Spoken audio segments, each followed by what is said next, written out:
سيدنا ومولانا محمد وبارك وسلم صلاة وسلاما عليك يا رسول الله وعلى آلك وأصحابك سيدي يا حبيب الله صلى الله عليه وآله وأصحابه وبارك وسلم۔ اللہ جل شانہ کی حمد و ثنا کے بعد نبی کریم رؤوف الرحیم تاجدار دو عالم صلی اللہ علیہ وسلم کی ذات و برکات پر انگنت لا تعداد درود و سلام کے بعد اللہ کریم کی بارگاہ میں دعا ہے، اللہ جل شانہ ہم سب کی حاضری کو اور مل بیٹھنے کو اپنی بارگاہ میں قبول فرمائے۔ رب ذوالجلال جتنے مہمان تشریف لائے، قریب سے تشریف لائے، دور سے تشریف لائے، اللہ ان سب کو جزائے خیر عطا فرمائے۔ جتنے قراء حضرات تشریف لائے، علماء حضرات تشریف لائے، حفاظ تشریف لائے، نعت خوانان حضرات تشریف لائے، پیران گرامی قدر تشریف لائے،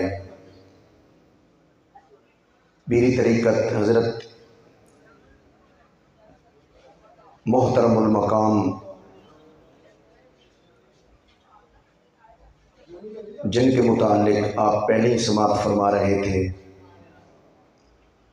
پیر حکیم مسعود الہی صاحب دامت برکاتہم العالیہ، ان کے خلیفہ مجاز بھی یہاں تشریف فرما ہیں۔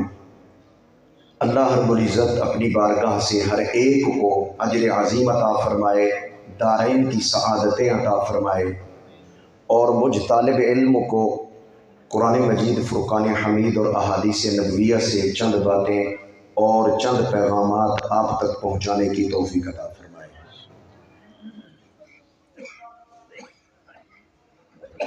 سورت آل عمران، سورت بنی اسرائیل کی 2 آیات مبارکہ تلاوت کی ہیں، انہی آیات کو لے کر چند باتیں عرض کرنی ہیں۔ اللہ جل شانہ نے ارشاد فرمایا، اقم الصلاۃ لدلوک الشمس الی غسق اللیل۔ اے حبیب صلی اللہ علیہ وسلم، آپ نماز قائم فرمائیں سورج کے ڈھلنے سے لے کر رات کی تاریکی کے چھا جانے تک، وقرآن الفجر، اور فجر کے قرآن کو قائم کیجیے، بے شک فجر کا قرآن مشہود ہے۔ یہ پہلی آیت مبارکہ تھی، اس کے بعد دوسری آیت مبارکہ ہے، ترجمہ عرض کر دیتا ہوں اور کچھ وضاحت تشریح بعد میں عرض کروں گا۔ وَمِنَ اللَّيْلِ، اور رات کے کچھ حصے میں، فَتَہَجَّدْ بِهِ، آپ نماز تہجد ادا فرمائیں، نافلۃ لک، آپ کے لیے اضافی نماز ہے، عسیٰ ان یبعثک ربک، آپ کا رب آپ کو مقام محمودا، مقام محمود پہ یقیناً فائز فرمائے گا۔ پہلی آیت میں اللہ جل شانہ نے 5 نمازوں کا ذکر فرمایا ہے۔ وہ کس طرح؟ وہ اس طرح، سورج ڈھلنے سے نماز قائم فرمائیں۔ جب سورج ڈھلتا ہے نماز ظہر کا وقت ہو جاتا ہے، سورج ڈھلا نماز ظہر کا وقت شروع ہو گیا۔ سورج کا ڈھلنا چلتا رہتا ہے، وہ ڈھلتا رہتا ہے، ڈھلتا رہتا ہے، اس کا دلوک ہوتا رہتا ہے، دلوک شمس، یہ ایک سفر جاری رہتا ہے، مزید ڈھلتے ڈھلتے ایک موقع پہ جا کر عصر کا ٹائم بھی ہو جاتا ہے، عصر کا ٹائم بھی دلوک شمس میں ہی ہوتا ہے۔ مزید ڈھلتے ڈھلتے جب مکمل سورج ڈھل جاتا ہے تو نماز مغرب کا وقت ہو جاتا ہے۔ سورج مکمل جب ڈھلتا ہے تو اس وقت غروب ہو جاتا ہے، یہ غروب ہونا سورج کا مکمل ڈھل جانا ہے۔ اس کے بعد اندھیرا شروع ہو جاتا ہے، جب اندھیرا شروع ہوتا ہے تو اندھیرا شروع ہوتا ہے نماز مغرب کا ٹائم ہو جاتا ہے۔ نماز مغرب اس کے بعد جب مکمل اندھیرا چھا جاتا ہے نماز عشاء کا وقت ہو جاتا ہے. تو یہ غسق اللیل، رات کا اندھیرا آ جائے اور مکمل چھا جائے، یہ ہے نماز عشاء کا وقت. اب ترجمہ یہ بنے گا اور اس کا خلاصہ اس آیت مبارکہ کا یہ بنے گا، اے حبیب صلی اللہ علیہ وسلم آپ نماز ظہر بھی قائم فرمائیں، نماز عصر بھی قائم فرمائیں، نماز مغرب بھی قائم فرمائیں، نماز عشاء بھی قائم فرمائیں. یہ دلوک شمس سے لے کر غسق اللیل تک کا جو کلمات طیبات ہیں یہ اپنے اندر 4 نمازوں کے بیان کو اپنے ضمن میں لے رہے ہیں اور اس کو بیان کر رہے ہیں. 5ویں نماز ہے نماز فجر. نماز فجر کا ذکر اللہ رب العزت نے ایک خاص انداز میں فرمایا ہے. اس میں قرآن کی تلاوت کا نام لیا ہے، وقرآن الفجر، فجر کا قرآن. کیا مطلب؟ فجر کی نماز میں جو قرآن پڑھا جاتا ہے فرمایا اس کو قائم کیجئے، قرآن فجر کے قرآن کو قائم کریں، یعنی کہ اس کی تلاوت فرمائیں. ان قرآن الفجر کان مشہودا، فجر کی نماز میں جو قرآن پڑھا جاتا ہے اس میں شہود کے معاملات ہوتے ہیں، اس میں حضوری کے معاملات ہوتے ہیں.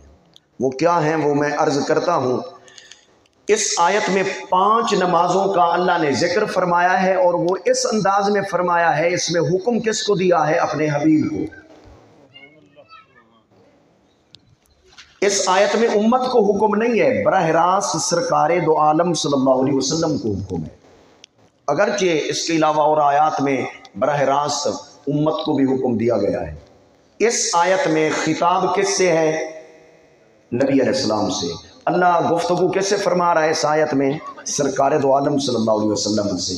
اس میں ایک میسج تو یہ ہے، جب امت کا سربراہ نماز پڑھے گا اور نماز قائم فرمائے گا تو نیچے والے سربراہان کے لیے نماز کو چھوڑنے کی کسی طرح بھی گنجائش نہیں نکل سکتی.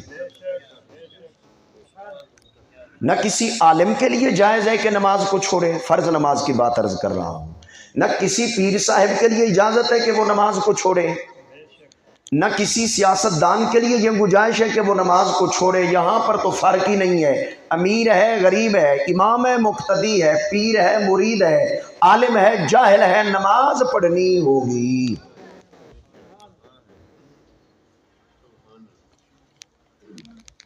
اللہ نے اس امت کو کچھ خصوصیات عطا فرمائی ہیں. چلو خصوصیات کا لفظ آپ کے لیے مشکل ہو تو کچھ شانیں عطا فرمائی ہیں جو سابقہ امتوں کو عطا نہیں کی. یہ 5 نمازوں کا گلدستہ اللہ نے اس امت کو عطا کیا ہے. سابقہ امتوں کے پاس 5 اکٹھی نمازیں نہیں تھیں. ایک. نمبر 2، ان کے پاس جماعت بھی نہیں تھی، جماعت بھی اللہ نے آپ کو دی ہے. نمبر 3، آپ کی صف بندی فرشتوں کی صف بندی کے مطابق ہوتی ہے. جو صف بندی کا حکم دیا گیا ہے ہمیں فرشتوں کی صفیں بنانے کی طرح صف بندی کا حکم دیا گیا ہے کہ صف آپ کی سیدھی ہونی چاہیے. سووا صفوفکم، اپنی صفیں سیدھی رکھا کرو. وتراسو، اس کے درمیان میں خلا مت رکھیے، خلا کو پر کیجیے. اسی طرح ہی فرشتوں کی صفیں ہوا کرتی ہیں. جماعت جب اس امت کو دی اور اس امت کی شان ہے یہ جماعت اور یہ خصوصیت ہے تو اس میں 27 درجے بھی پھر رکھ دیے. بھی جماعت سے نماز پڑھنے والوں کو 27 درجے بھی ملتے ہیں. اور یہ 27 درجے پتہ ہے کیسے ہیں؟ یہ ایسے نہیں ہے جس طرح آپ سیڑھی دیکھتے ہیں، ایک درجہ دوسرا تیسرا 14 27 بس چھاتے ہوتے پہنچ گئے 27 درجے پوری ہو گئے. جماعت میں جو 27 درجے اللہ عطا فرماتا ہے یہ درجے سیڑھیوں والے نہیں ہیں. حدیث میں جب درجات کا ذکر آتا ہے نا جی، آپ درود پر جو احادیث طیبہ ہیں درود پاک کے فضائل پر بھی جب بندہ ایک مرتبہ درود پڑھتا ہے تو اس میں ایک فضیلت یہ آتی ہے، اللہ 10 درجے بلند کرتا ہے. یہ باتیں آپ نے سنی ہوئی ہیں. اسی طرح ایک حدیث کے اندر ان درجوں کی وضاحت کی گئی ہے کہ درجہ کتنا ہوتا ہے. ایک درجہ کتنا بڑا ہوتا ہے زمین سے لے کر آسمان تک کے 500 سال کی مسافت ہے، ایک درجہ اتنا بڑا ہوتا ہے۔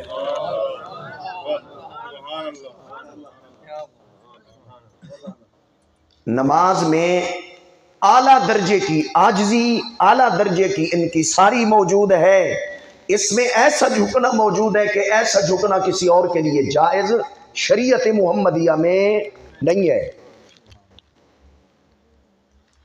جب یہ جھکنا اللہ کے لیے ہے تو پھر اس پر اللہ رب العزت نے درجے کیا رکھے ہیں؟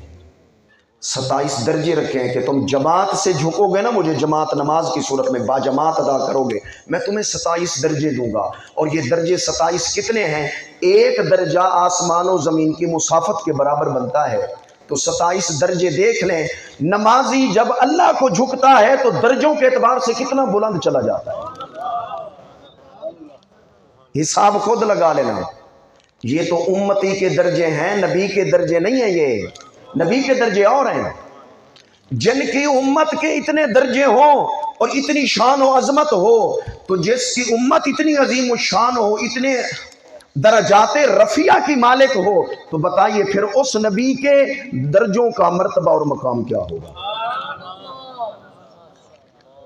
لہذا جان چھڑانے کی نہ کیا کریں، ان 5 نمازوں کو پڑھیں، اس میں بڑی بلندی اللہ تعالیٰ فرماتا ہے۔ حدیث پاک میں ہے، نبی اکرم صلی اللہ علیہ وسلم نے فرمایا، من تواضع للہ، جو اللہ کے لیے عاجزی کرتا ہے، رفعہ اللہ، اللہ اسے اٹھا لیتا ہے، اللہ اور اس کو بلندیاں عطا کرتا ہے۔ یہاں پر اللہ کے لیے عاجزی کی جا رہی ہے نماز کے اندر۔ عام روٹین کے اندر بھی اگر اللہ کے لیے بندہ عاجز رہتا ہے، انکساری کرتا ہے، چلنے میں بھی انکساری نظر آتی ہے، بیٹھنے میں بھی انکساری نظر آتی ہے، کپڑوں کے پہننے بھی عاجزی اور انکساری سے کام لیتا ہے، ملاقات کے وقت بھی عاجزی اور انکساری، اس کا مقصود یہ ہے کہ میں اللہ کا عاجز بندہ ہوں تو مجھے عاجزی ہی کرنی چاہیے۔ تو اللہ رب العزت عام حالات میں جو بندہ عاجزی کرتا ہے اس کے درجے بلند کرتا ہے۔ جب نماز میں آئے گا اور خالصتاً اللہ کو جھکے گا اور سجدہ ریز ہوگا تو پھر یہ 27 درجے یہ 7 آسمانوں سے بھی اوپر جاتے ہیں۔ نماز کو ہلکا مت سمجھیں، یہ عام سجدے نہیں ہیں، یہ عام عبادت نہیں ہے، یہ وہ خاص عبادت ہے جس کی فرضیت اللہ نے زمین پر نہیں کی، اپنے حبیب کو عرش سے اوپر بلا کر قاب قوسین او ادنا کے مقام پر پردے ہٹا کر اپنے حبیب کو زیارت عطا فرما کر اور آپ سے گفتگو فرما کر جب واپسی کی اجازت عطا فرمائی تو ساتھ نماز والا تحفہ بھی عطا فرما دیا۔ پھر وہ تحفہ تو تھا 50 کی صورت میں، ثواب پھر 50 والا رکھا گیا، اور نمازوں میں تخفیف رب العزت نے فرما دی۔ کس کے وسیلے سے؟ درمیان میں 2 وسیلے آئے ہیں، موسیٰ علیہ السلام اور حبیب کریم صلی اللہ علیہ وسلم۔ پہلے اس موضوع پر بات موسیٰ علیہ السلام نے کی ہے اور کسی نبی نے نہیں روکا۔ آپ نے عرض کیجیے اللہ کی بارگاہ سے کیا لے کر آ رہے ہیں؟ فرمایا 50 نمازیں۔ عرض کیجیے واپس جائیں کام کروا کے آئیں، امت نے نہیں پڑھنی۔ گل ویسے سچی کی تھی موسیٰ علیہ السلام نے، تجربہ وہ پہلے کر چکے تھے، تجربہ، اور ان کی گفتگو کا جو مقصد تھا نا سیدنا موسیٰ علیہ السلام کی گفتگو کا، میں وہ الفاظ ان کے نہیں ہیں، اس کی تشریح کی صورت میں عرض کر رہا ہوں۔ آپ کے فرمانے سے مقصود یہ تھا کہ یہ ڈنڈے کے بغیر امت چلتی نہیں ہے، ڈنڈا چلے تو یہ بڑی چلتی ہے، ڈنڈا نہ چلے تو یہ چلتی نہیں ہے۔ بعض بزرگان دین نا جی، وہ اپنے مریدوں کو ڈنڈوں سے سیدھا کرتے تھے۔ بعض بزرگان دین اپنے مریدوں سے پوچھو کرتے جی نماز پڑھی ہے، یہ فلاں جو آپ کے ذمہ لگایا تھا یہ نیکی کا کام کیا ہے، خاص طور پر نماز پر وہ ڈنڈے چلاتے تھے۔ تو یہ بڑی بات ہوتی ہے، پیر صاحب جو ہے نا اپنی ذات کے لیے نہیں، اللہ کا فرض ادا کرنے کے لیے اپنے بیٹوں کو بھی چھتر لگائے اگر نہ پڑھیں تو، اور اپنے مریدوں کو بھی اس انداز میں سیدھا کرے، یہ بڑی بات ہے، یہ بھی مجاہدہ ہے اور جہاد ہے یہ۔ لیکن اس کا یہ مطلب نہیں ہے کہ جاتے ہوئے آپ ڈنڈے شروع کر دیں۔ وہ حکمت عملی اپنانا پڑتی ہے. ادعو الی سبیل ربک بالحکمہ والموعظۃ الحسنہ. یہ حکمت اپنانے، حکمت عملی کا بھی حکم دیا گیا ہے. تو جو حکمت عملی اپنا کرے، ڈنڈا بھی لگائے مرید پھر بھی خوش، تو وہاں معاملہ اور ہے. اور جہاں پر ایک ڈنڈے کے بعد وہ ہمیشہ کے لیے آپ سے کٹ جائے، نمازوں سے بھی گیا، آپ کی تبلیغ سے بھی گیا، تو وہاں پر یہ کام نہیں کرنا. حکمت عملی اپنانا ضروری ہے. اور جامع حکمت عملی تو نبی کریم صلی اللہ علیہ وسلم کو اللہ نے عطا پہلے فرما دی تھی. تو موسیٰ علیہ الصلوۃ والتسلیم پہلے تجربہ کر چکے تھے. 40 دنوں اور راتوں کے لیے طور پہاڑ پر تشریف لے گئے، اور پیچھے ہارون علیہ السلام کو بھی اپنا نائب اور خلیفہ چھوڑ گئے. آپ امت کو سنبھالیں، اب مجھے آرڈر آ گیا، میں اللہ کی بارگاہ میں جانا ہے. تو 40 راتیں اور دن تیاری کرتے رہے، دن رات اللہ کی عبادت، روزہ رکھنا، عبادت کرنا. تو کرتے وہ صلاحیتیں آپ کے اندر پیدا ہو چکی کہ اب اللہ رب العزت سے کلام فرمانے کی طاقت اندر آ گئی. بغیر مجاہدات کے اور بغیر جد و جہد کے ایسے بندے کا باطن وہ جی باصلاحیت بن جائے اور اس کے اندر باطنی استعداد پیدا ہو جائے، یہ عام آدمی کے لیے تو ویسے نہیں ہو سکتا. انبیاء کرام علیہ السلام کے اندر بھی استعداد پیدا فرمانے کے لیے اللہ رب العزت نے ایک مثال ہمارے لیے قرآن میں بیان فرما دی ہے. موسیٰ علیہ السلام کو فرمایا 30 راتیں، پھر فرمایا 10 اور کرو. تو 40 دن رات کے بعد جا کر اللہ رب العزت نے موسیٰ علیہ السلام سے ہم کلام ہوئے. اس سے یہ محسوس یہ ہوتا ہے کہ اللہ رب العزت نے آپ کی استعداد کو جو ہے نا وہ مضبوط فرمانے کے لیے کہ اس لیول پہ آ جائے کہ موسیٰ میرے سے کلام کر سکے. دیکھنے والی استعداد نہیں، فقط ہم کلام ہونے والی استعداد.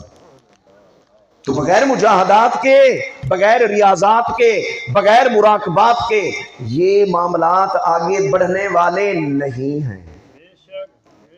اچھا 40 دن راتیں ادھر گزری، پیچھے امت کا ایک حصہ مشرک ہو گیا.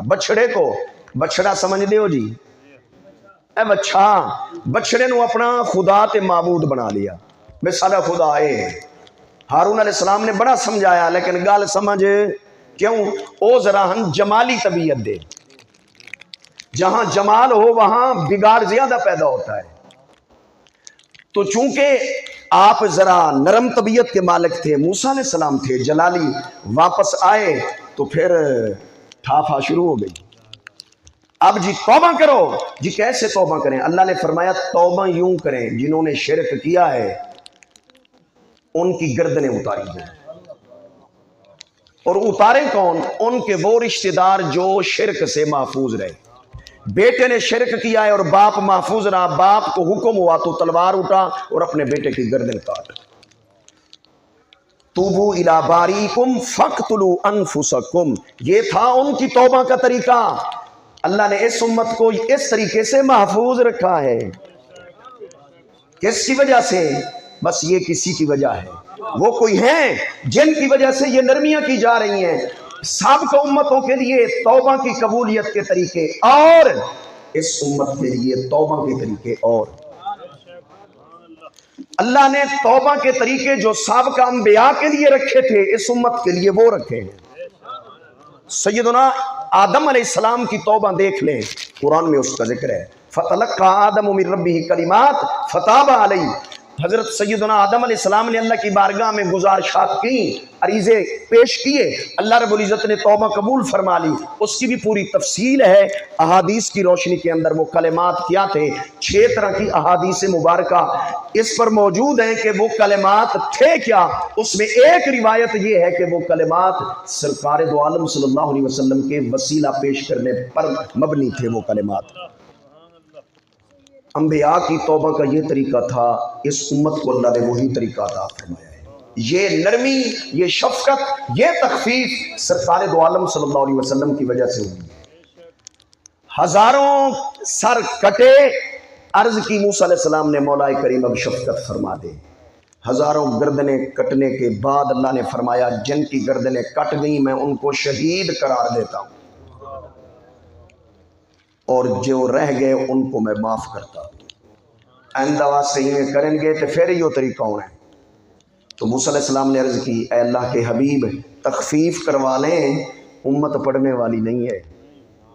اپنی امت کو دیکھ کر انہوں نے یہ بات کی تھی۔ سرکار دو عالم صلی اللہ علیہ وسلم کتنی مرتبہ گئے؟ 9 مرتبہ۔ کتنی نمازیں معاف کروائیں؟ اچھا، پریشانی حضور کو تھی یا امت کی تھی؟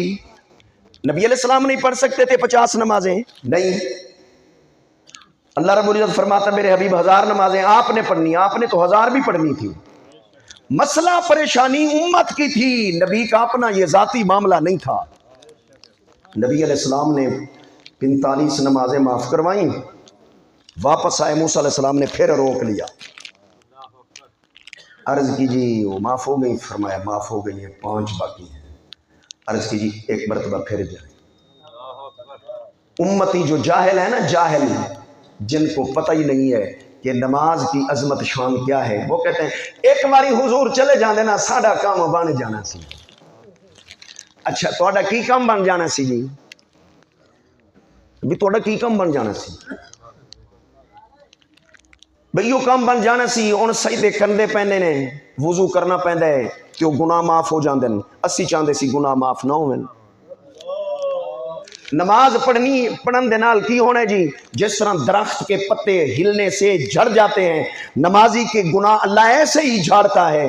جس طرح نہر کے پانی کے اندر 5 مرتبہ غسل کرنے سے جسم پر میل کچیل نہیں رہتا، نمازیں پڑھنے سے یہ گناہ والے میل کچیل دھل جانے ہیں جی۔ ایک باری حضور چلے جاندے نا ساڈا کام بن جانا سی، یہ بات نہیں جتنے میل کچیل نے ساڈے اٹھتے رہندے، پھر اسی مر جاندے قبر وچ چھتر دے آخرت چھتر۔ اسی تے چھتر چاہندے سی لیکن گئے نہیں، ساڈا کام بنا کوئی نہیں، یہی کام بنوانا تھا۔ کتنا گھٹیا جملہ ہے یہ، کتنا گھٹیا جملہ ہے۔ اگر اس کے اندر نیت نماز کے استہزاء کی ہو، نماز کا مذاق اڑانے پہ ہو، تو سیدھا کافر بھی ہو جائے گا۔ پھر یہ سارا رولا جہالت کی وجہ سے ہے۔ جہالت اندھیرے کا نام ہے اور علم روشنی کا نام ہے۔ جہاں روشنی ہو پتہ چلتا ہے یہ چودھری صاحب بیٹھے ہوئے ہیں، یہ غریب صاحب بیٹھے ہوئے ہیں، یہ پیر صاحب بیٹھے ہوئے ہیں، یہ امیر صاحب بیٹھے ہوئے ہیں، یہ استاد صاحب بیٹھے ہوئے ہیں، یہ جو ہے نا وہ متعلم صاحب اور طالب علم اور شاگرد صاحب بیٹھے ہوئے ہیں، یہ والد بیٹھا ہوا ہے، یہ والدہ، یہ محرم، یہ غیر محرم، یہ حرام چیز ہے، یہ حلال چیز ہے۔ یہ روشنی یہ دکھاتی ہے جب جہالت ہو تو پھر حرام بھی حلال نظر آتا ہے، حلال بھی حلال نظر آتا ہے، پھر سب کچھ ایک جیسا نظر آتا ہے۔ محرم کون ہے، غیر محرم کون ہے، کوئی نظر نہیں آتا۔ کیوں؟ جب علم نہیں ہے اندھیرا تو پھر ایک طلاق بھی ایک، 2 بھی ایک، 3 بھی ایک۔ جاؤ پھر جان دیو، گڈی جان دیو۔ پھر سرکار دو عالم صلی اللہ علیہ وسلم سے پہلے جو معاشرہ تھا اس معاشرے کا نام کیا ہے؟ زمانہ جاہلیت ہے جی، اسی طرح یا نہیں ہے؟ اس جاہلیت کے معاشرے کو سرکار دو عالم صلی اللہ علیہ وسلم نے کیسے بدلا، کس طریقے سے بدلا؟ جہالت والے معاشرے میں اگر تبدیلی لانی ہے، اس کا نصاب جو اللہ نے اپنے حبیب کو عطا فرمایا ہے اور نبی علیہ السلام نے جو اپنی امت کو عطا فرمایا، وہ قرآن مجید میں کھڑا ہے۔ کیا ہے؟ لقد من اللہ علی المؤمنین اذ بعث فیہم رسولا من انفسہم۔ نمبر 1 یتلو علیہم، قرآن۔ اگر معاشرے کو آپ نے بدلنا ہے، اس کے لیے آپ کو نصاب پڑھنا، پڑھانا، سمجھنا، سمجھانا اور اس کو رائج کرنا پڑے گا۔ وہ نصاب کیا ہے؟ نبی علیہ الصلوۃ والتسلیم پر اترنے والی کتاب قرآن مجید میں اللہ نے وہ نصاب بیان کر دیا ہے۔ فرمایا اگر تم اپنے معاشرہ جہالت کو، اگر جہالت اس سے نکالنا چاہتے ہو، اس مرض کو، جاہل معاشرے کا علاج کرنا چاہتے ہو، تو اس کے لیے ضروری ہے پہلے نمبر پر قرآن۔ مدارس یہی کام تو کر رہے ہیں۔ یہ مدارس جو آپ کے چندے پہ چل رہے ہیں، یہ وزیر اعلیٰ یا وزیر اعظم کے فنڈوں پہ نہیں چل رہے ہیں، یہ آپ کی محنتوں سے، کاوشوں سے، کوششوں سے اور آپ کے ہی عطیات سے چل رہے ہیں یہ مدارس۔ اور اس میں ہوتا کیا ہے؟ یتلو علیہم آیاتہ، اللہ کی آیتوں کی تلاوت ہوتی ہے یا نہیں ہوتی؟ تلاوت القرآن یہ پہلا درجہ ہے۔ معاشرے کی صفائی ستھرائی کا۔ وَيُزَكِّيهِمْ، اب دوسرے نمبر پر جو قرآن ہے اس پر عمل آ گیا کہ قرآن پر عمل ہوگا تو تزکیہ ہوگا، اللہ کی کتاب پر عمل ہوگا تو پھر کیا ہوگا؟ ظاہر کا بھی تزکیہ ہوگا، باطن کا بھی تزکیہ ہوگا۔ اسی تزکیے کے لیے تو رسول کریم کو بھیجا گیا ہے، اور تزکیے کا نصاب کیا ہے؟ قرآن پہلے نمبر پر۔ اور کیا ہی وہ زمانہ تھا جب بغداد میں مدرسہ ہوتا تھا، حضور سیدنا غوث العظم خود پڑھاتے تھے، آپ کے شیخ نے مدرسہ بنوایا ہوا تھا۔ جب آپ کی تکمیل ہو گئی، شیخ نے مدرسہ مرید کے حوالے کر دیا، حضور سیدنا غوث العظم کے حوالے کر دیا، یہ آپ نے چلانا ہے۔ آپ نے اس کو جدید طریقے سے صورتحال کو مد نظر رکھ کر آپ نے دوبارہ بنوایا۔ تقریباً 6 سے 7 سال دوبارہ اس مدرسے کے تعمیر پر لگے۔ جب مکمل ہو گیا، خود پڑھانے بیٹھ گئے، خود۔ پیر اگر خود پڑھاوے تو پھر کیا ہی بات ہے۔ آدھنا سنار دی 100 دے لوہار دی ایک، پیر دی ایک ہی کافی ہوندی ہے، کیونکہ مرید بڑا مانتا ہے، جتنا پیر کی مانتا ہے اتنی ماں باپ کی بھی نہیں مانتا۔ اسی طرح شاگرد بھی جتنا استاد کی مانتے ہیں نا، اتنی اپنے ماں باپ کی نہیں مانتے۔ یہ بات ہے، پیر کے ہاتھ چومیں گے، ماں باپ کے نہیں چومیں گے۔ استاذ کا ہاتھ چوم لیں گے، مل گیا موقع تو پاؤں بھی چوم لیں گے، ماں باپ کے نہیں چومیں گے۔ ویسے عرض کر دوں، یہ برداشت کرنا پڑے گا آپ کو، ماں باپ جاہل ہوں یا عالم ہوں، حکم ایک ہے، اولاد کے لیے حکم ایک ہے۔ ماں باپ عالم اور عالمہ ہوں، ان کے اگر قدم اور ہاتھ چومے جائیں جو ثواب ملے گا، وہ جاہل ہوں چومنے پر پھر بھی ثواب وہی ہے۔ اگر پیر ہو عالم متبع شریعت، پھر آپ اس کے ہاتھ چومیں گے تو پھر رنگ اور ہوگا۔ اگر جاہل ہے، شریعت سے دور ہے، پھر اس کے ہاتھ چومنا بھی گناہ بنے گا، پاؤں چومنا بھی گناہ بنے گا۔ آپ کہیں گے اس پر دلیل کیا ہے؟ الحمدللہ دلائل ہیں، ایسا نہیں ہے، دلائل ہیں۔ ماں باپ اللہ نہ کرے کافر ہوں، اب میں جاہل کی بات نہیں کر رہا، کافر ہوں، ماں باپ اللہ نہ کرے کوئی صورتحال ایسی بن جاتی ہے، اولاد مومن ہے، مسلمان ہے، لیکن ماں باپ کیا ہیں؟ کافر ہیں۔ اللہ نے سورہ لقمان میں یہ مسئلہ بھی حل فرمایا ہے، وَصَاحِبْهُمَا فِي الدُّنْيَا مَعْرُوفًا، یہ قرآن کی آیت ہے۔ فرمایا اولاد دنیا کے اندر، معاملہ دنیا، آخرت کا معاملہ وہ معاملہ اللہ رب العزت کے سپرد ہے۔ آخرت میں فیصلے ہونے ہیں، شرک کے بھی ہونے ہیں، کفر کے بھی ہونے ہیں، ایمان پر اور کفر پر فیصلے ہونے ہیں۔ تو دنیا کے اندر فرمایا تو نے والدین کے ساتھ کیا کرنا ہے، وَصَاحِبْهُمَا فِي الدُّنْيَا مَعْرُوفًا، فرمایا والدین اگر مجھے نہیں مانتے، مجھ رب کو، کافر ہیں، تو تیرے لیے حکم یہ ہے کہ تو نے ان کے ساتھ حسن سلوکی کرنا ہے، تو نے ان کی خدمت ہی کرنی ہے۔ کیوں؟ اس لیے کہ تیرے تو ماں باپ ہیں نا، تیری تو انہوں نے خدمت کی ہے نا، تیری تو گندگی انہوں نے صاف کی ہے، تجھے تو دھویا ہے، تجھے تو پالا ہے نا۔ یہ حق کبھی بھی ختم نہیں ہو سکتا، چاہے والدین کافر ہی کیوں نہ ہو۔ لیکن ادھر آ جائیے، اللہ نہ کرے، اللہ، میں یہ مسائل سمجھانے کے لیے بات عرض کر رہا ہوں، اللہ نہ کرے، اللہ نہ کرے قرآن پڑھانے والا استاذ کافر ہو جائے، اب اس کے ساتھ تعلق رکھنا حرام، اس سے پڑھنا حرام، اس کو سلام کرنا حرام، اس سے دور رہنے میں ہی عافیت ہوگی۔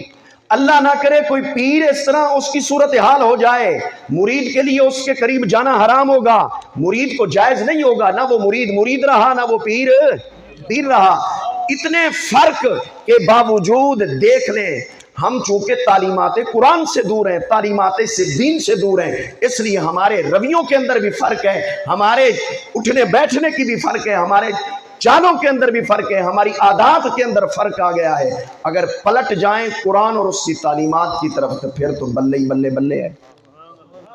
اصل تو بلے بلے ادھر ہونی ہے۔ سرکار دو عالم صلی اللہ علیہ وسلم کا فرمان ہے، مسلم شریف کی حدیث ہے، اس کو روایت کرنے والے حضرت سیدنا فاروق اعظم ہیں رضی اللہ تعالیٰ عنہ، ان اللہ یرفع بہذا الکتاب اقواما ویضع بہ آخرین، او کما قال علیہ السلام۔ سرکار دو عالم صلی اللہ علیہ وسلم نے فرمایا اس قوم کی بلندی کا راز قرآن ہے۔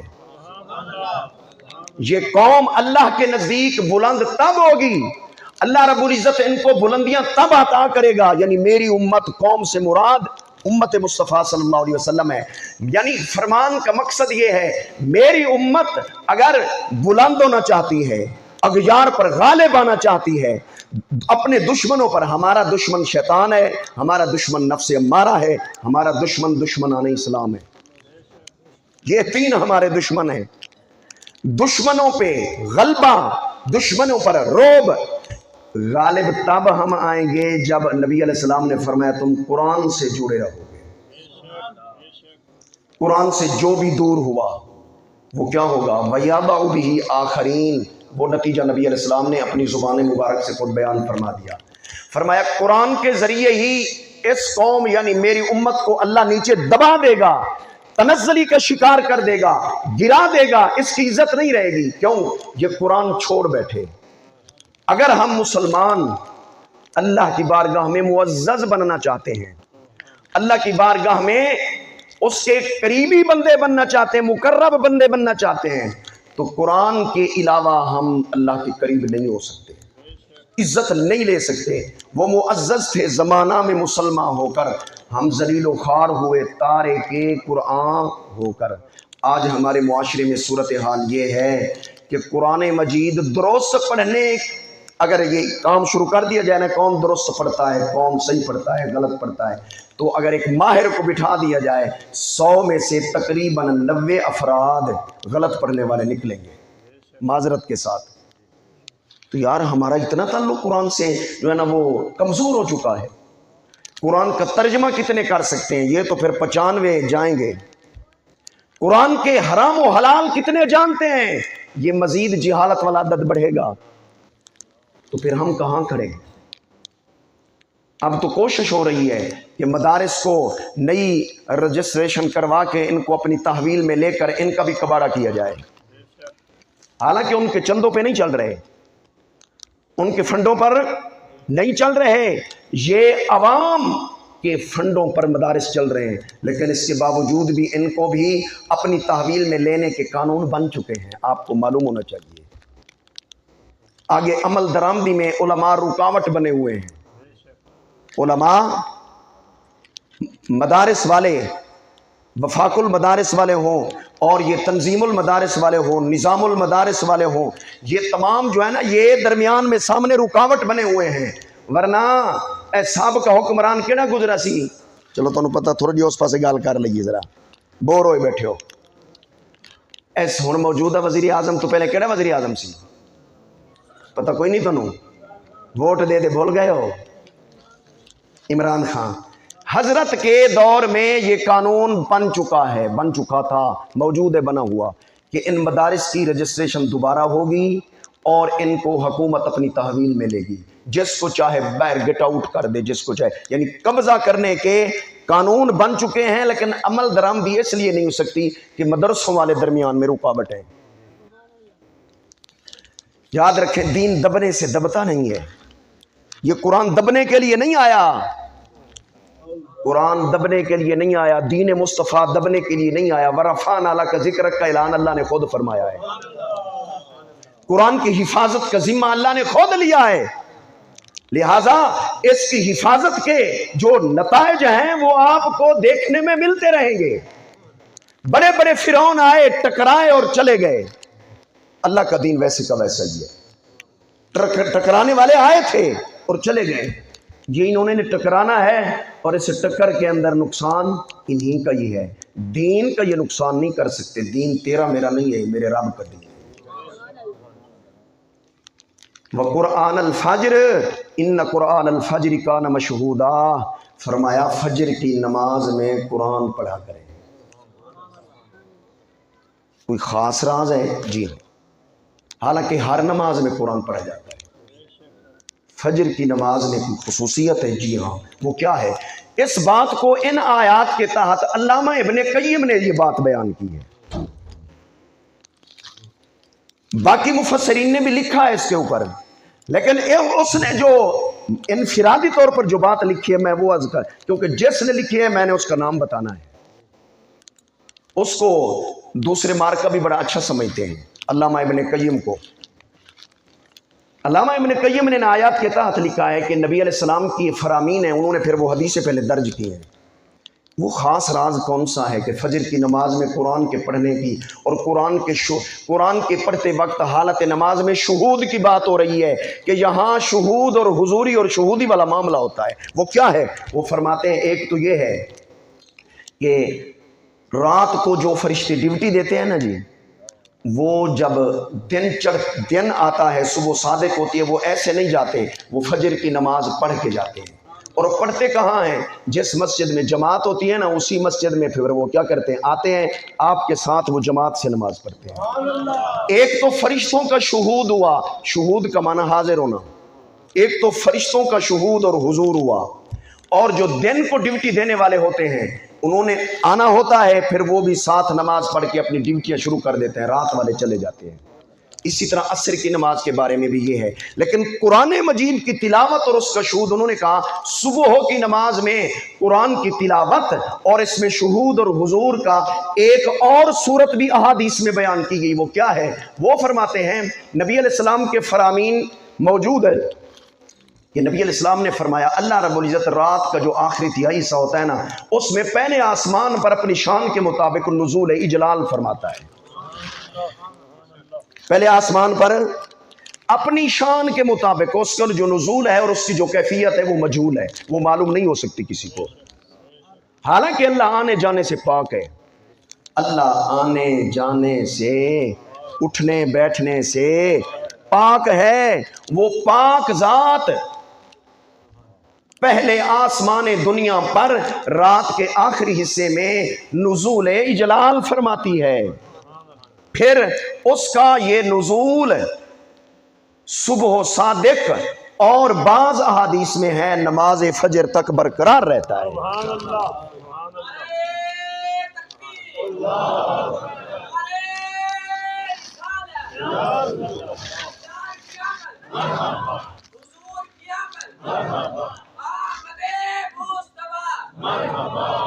جب فجر کی نماز پڑھی جا رہی ہوتی ہے، قرآن مجید کی تلاوت ہو رہی ہوتی ہے، اس وقت فرشتوں کا شہود حضور تو ہوتا ہی ہے، اللہ رب العزت کا شہود بھی اس وقت شامل ہو جاتا ہے۔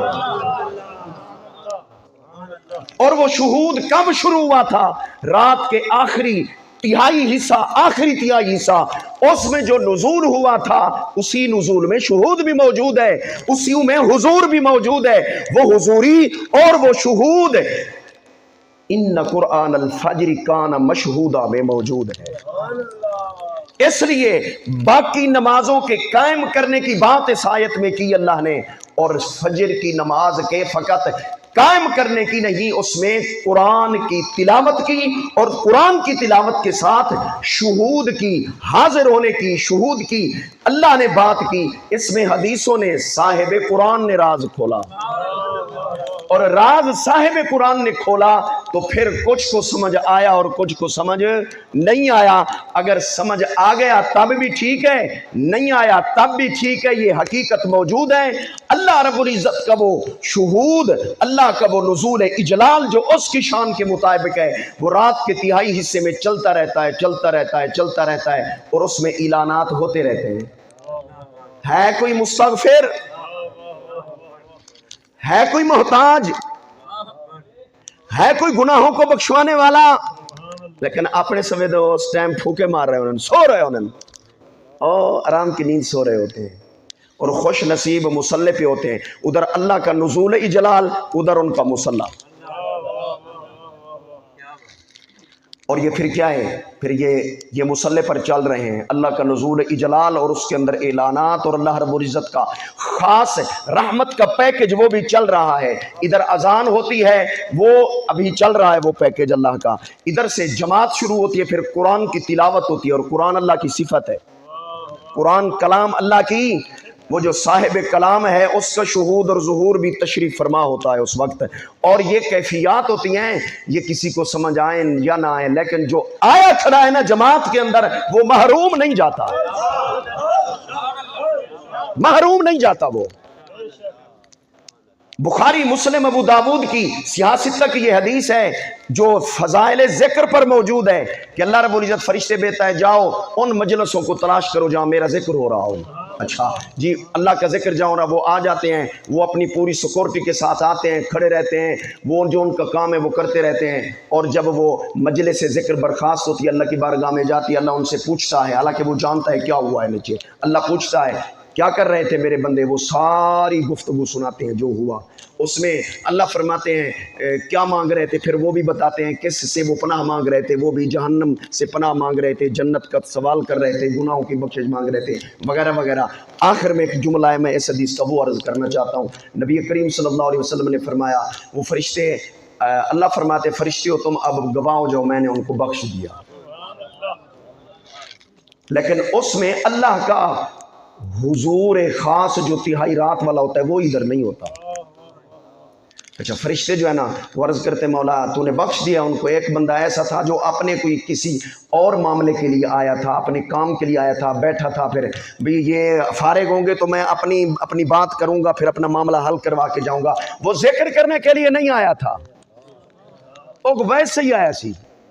اللہ نے فرمایا تم گواہ ہو جائے، میں نے اسے بھی بخش دیا، اور جو ذکر کرنے نہیں آیا تھا ویسے آیا تھا، ویسے والے کو بھی بخش دیا۔ یار جو مسجد میں فجر کی نماز پڑھنے آیا وہ ویسے نہیں آیا ہوا، وہ پڑھنے ہی آیا ہے۔ اب اس کو جو نیک کھڑے ہیں جو برکت ان کو ملے گی، ہم جیسے گناہگاروں کو بھی ساتھ کو ملے گی۔ اس لیے شفقت فرمایا کریں، پانچوں کی پانچوں پڑھا کریں، کیوں؟ اس لیے یہ پانچیں ہمیں دھونا چاہتی ہیں، ہمارا تزکیہ کرنا چاہتی ہیں، بے حیا کو باحیا بنانا چاہتی ہیں۔ یہ بھی قرآن نے اعلان کیا ہے، ان الصلاۃ تنہا عن الفحشاء والمنکر، نماز بے حیا کو باحیا بناتی ہے، جو نہ پڑھے پھر وہ بے حیا ہے۔ اگر خود باحیا بننا ہے تو پانچیں پڑھو، اور اپنے متوسلین کو باحیا بنانا ہے تو نمازی بناؤ، اور اگر نماز صحیح طریقے سے پڑھی گئی اور اس کا اثر ہو گیا تو حضرت جی پھر آنکھ میں بھی حیا آئے گا، پھر تیرے کانوں میں بھی حیا آئے گا، پھر تیرا ظاہر بھی باحیا ہوگا، تیرا باطن بھی باحیا بن جائے گا۔